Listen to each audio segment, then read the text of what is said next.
सनी भाई, क्या मांगे थी जिसको लेकर के आप आज आप लोग हजारों की संख्या में सड़कों पर थे? देखिए, संविधान में जो बाबा साहब ने अथक परिश्रम करके जीवन पर्यंत संघर्ष किया दलितों के लिए, इस देश में जो व्यवस्था थी, वर्ण व्यवस्था से भेदभाव से जो अमानवीय व्यवहार होता था दलितों के साथ, शुरुआती दौर में ही बाबा साहब डॉक्टर भीमराव अंबेडकर उसके स्वयं भुक्तभोगी थे। उन्होंने पढ़ाई के दौरान ही इस स्थिति से लड़ना शुरू किया अंग्रेज़ों के सामने। वो ये दलील दी कि हमको जो है पशुओं के समान हमारे लोगों के साथ व्यवहार होता है, इस प्रथा को ख़त्म किया जाए। उन्होंने अंग्रेज़ जब यहाँ आए उनको महसूस हुआ कि उनके अंदर जो है भेदभाव की भावना नहीं है। उन्होंने उस ज़माने में 1929, 30, 31 में राउंड टेबल कॉन्फ्रेंस में भी इस बात की मांग किया था कि जो लोग यहाँ देश को आज़ाद करने की मांग कर रहे हैं, तो हम लोग का मतलब वो दलितों की ओर से प्रतिनिधित्व कर रहे थे। वो दलितों का एक संगठन बनाए थे, शेड्यूल्ड कास्ट फेडरेशन, कि हमारे लोगों की ये उतावलापन नहीं है कि अंग्रेज तुरंत यहाँ से चले जाएं। अंग्रेज तब जाएं कोई ऐसी व्यवस्था कर दें कि जो यहाँ मानवीय हम लोग के साथ जो व्यवहार होता है, आने वाली जो सरकार संविधान जो बने उसमें वो व्यवहार खत्म हो, वह व्यवस्था करके तो अंग्रेज छोड़ें इस देश को। इस बात को दोबारा दोहराया था बाबा साहब डॉक्टर अंबेडकर के हीरक जयंती में पार्लियामेंट में। माननीय रामविलास पासवान उस समय जीवित थे, उन्होंने भी इस बात को दोहराया कि हम लोग चाहते हैं, सारे लोग चाहते थे कि अंग्रेज़ों की ये देन थी कि दलितों के लिए एक समान व्यवहार, उनका मानवीय व्यवहार, उनके वजह से हम चाहते थे। उन्होंने वहाँ कहा, मैं वहाँ पर मौजूद था दर्शक दीर्घा में, कि हम चाहते हैं कि 100 वर्ष तक अभी अंग्रेज रहे होते तो हम लोगों को और कुछ मिलता। अगर ये बात बाहर कोई कहता तो उस पर देशद्रोह का आरोप लग जाता, लेकिन पार्लियामेंट में उस बात को उन्होंने कहा। सारे लोग इस देश के जो व्यवस्था रही है, वर्णवादी व्यवस्था, मनवादी, सारे लोग पीड़ित थे। पूरी दुनिया में 200 देश हैं, किसी भी देश में इस तरह की अमानवीय घिनौनी जो व्यवस्था नहीं थी। इसके खिलाफ अथक संघर्ष बाबा साहब ने 1916 से लेकर 1956 तक मरते दम तक किया। और उन्होंने उनके रहते आज़ादी के पहले ही दलितों को आरक्षण मिल गया था 1916 से ही, और 8% मिला, फिर 12% मिला, फिर पूना पैक्ट हुआ 1932 में। उसके बाद 1935 गवर्नमेंट ऑफ इंडिया एक्ट बनाए, वहाँ से दलितों का राजनीति में आरक्षण, नौकरियों में आरक्षण, आबादी के हिसाब से आरक्षण मिलने लगा। ये संवैधानिक अधिकार है, इस अधिकार को हनन करने का किसी को अधिकार नहीं है, चाहे कोई कोर्ट हो, सुप्रीम कोर्ट हो, कोई लेजिस्लेटिव बॉडी हो, पार्लियामेंट हो या विधानसभा हो या कोई व्यक्ति हो। इसलिए जो व्यवस्था सरकार ये सुप्रीम कोर्ट ने दिया है, एक हवाले से पंजाब सरकार ने जो अध्यादेश जारी करके शेड्यूल्ड कास्ट में जो उप वर्गीकरण किया था, उस पर जो अपील दायर हुई थी, वो 10 साल से लटकने के बाद अब जाकर के सुप्रीम कोर्ट भी उसी दृष्टिकोण का है। जो यहाँ भेदभावकारी व्यवस्थापक लोग रहे हैं, उन्होंने उसको जो है कह दिया कि नहीं, ये राज्य सरकार का अधिकार है, वो चाहे तो उप वर्गीकरण कर सकती है।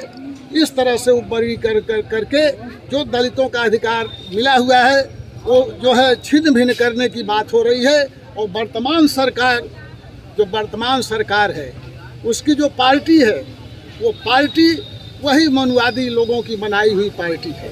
1951 में जब पार्टी बनाई गई तो आरएसएस के ही लोगों ने, दीनदयाल उपाध्याय और श्यामा प्रसाद मुखर्जी दोनों ब्राह्मण थे, इन्होंने इस पार्टी का गठन किया। पार्टी की नीति जो है आरएसएस के आधार पर चलती है। आरएसएस जो है एक व्यक्ति को मानने वाली पार्टी है, वो लोकतांत्रिक विचारों की नहीं है, वो किसी के सुनने वाली नहीं है। एक व्यक्ति जो है बिना चुने हुए उसका सुप्रीमो बनता है, वो आदेश देता है। अभी जो है इस तरह से संविधान में छेड़छाड़, और अभी तुरंत जो है एक लेटरल एंट्री की जो बात आई, कि आईएएस की एक संघर्ष, बड़ी लड़ाई के बाद लोग आईएएस पीसीएस बनते हैं। अब सीधे कोई कंपनियों में, जियो में कोई काम कर रहा है, कोई अंबानी के कंपनी में काम कर रहा है, रिलायंस में काम कर रहा है, उसको सीधे बुला करके आईएएस की जगह पर सीधे भर्ती करके उसको लेटरल एंट्री का नाम दिया जा रहा है। वो लेटरल एंट्री वास्तव में वो चोर दरवाज़ा है। चोर दरवाजे से जा करके वहाँ अब इस तरह से प्राइवेट हाथ में सरकार को देने का प्लान बना हुआ है। अभी खेती को प्राइवेट करने का इंतजाम किया था पिछले साल भर पहले, किसानों ने अथक संघर्ष करके उसको वापस करवाया। और ये लेटरल एंट्री का जो है, जिस तरह से आज पूरा मीडिया चैनल अडानी अंबानी के हाथों में है, चैनल जो है, टीवी जो है, ये जनता की आवाज़ पहले सुनाते थे, लेकिन अब जनता की आवाज़ न सुन करके टीवी जो है अंबानी अडानी की बात, सरकार की बात को ही कोई बोलता है, जनता के दुख दर्द को वो बताता नहीं है।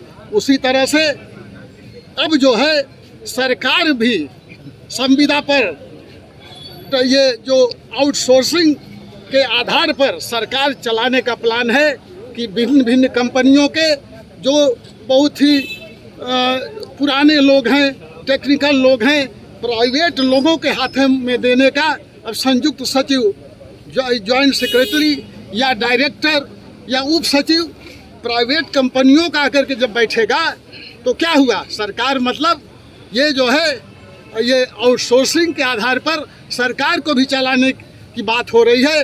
पूरा संविधान का हनन जो है ये कर रही है सरकार। और सुप्रीम कोर्ट से भी ये मांग है, सरकार से मांग है कि सुप्रीम कोर्ट के आदेश को वो जो है शिथिल करने के लिए केंद्र सरकार संविधान में जो प्रदत्त सूची 9 है उसमें इस विषय को ले जा करके जुरिस्डिक्शन से, जो इसको लीगल जुरिस्डिक्शन से इसको बाहर करके अमेंडमेंट करे, और दलितों को जो अधिकार मिला हुआ संविधान में इट इज रखे।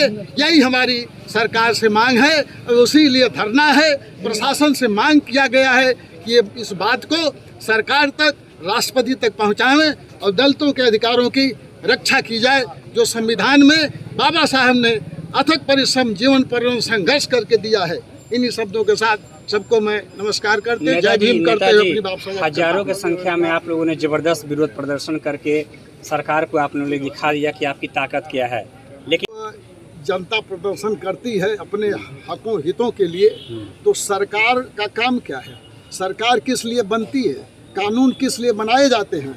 जनता के हित के लिए कानून बनता है, कानून के लिए जनता नहीं है। इसलिए जनता की जो ज़रूरत है, जो मांग है, उसके अनुरूप जो है सरकार को झुकना पड़ता है। और सरकार इस बार इस तरह से झुक भी रही है।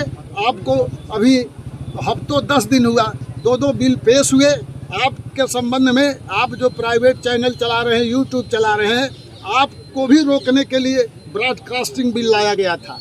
लेकिन विपक्षी दलों ने जो आवाज़ उठाया, विपक्षी दलों की आवाज़ वास्तव में जनता की आवाज़ होती है कि हम कुछ कहना चाहते हैं तो हमको कहने दो। धारा जो आर्टिकल 19 यही व्यक्तिगत जो है बोलने की, अभिव्यक्ति की जो स्वतंत्रता है वो होनी चाहिए। अब व्यक्ति की स्वतंत्रता को रोकने के लिए ब्रॉडकास्टिंग बिल ये लाए थे, लेकिन भारी विरोध के बाद उसको वापस करना पड़ा। वक्फ बिल लाए थे, उसको जेपीसी को भेजना पड़ा। और एक जो है लेटरल लाए थे, 17 को लाए, फिर जो है वो 20 को वापस किए। कई दिन हुआ? 2 दिन में। तो बार अब ये जो है इनको हर हालत में, ये जो दलित में जो उपवर्गीकरण है, इनको वापस लेना पड़ेगा।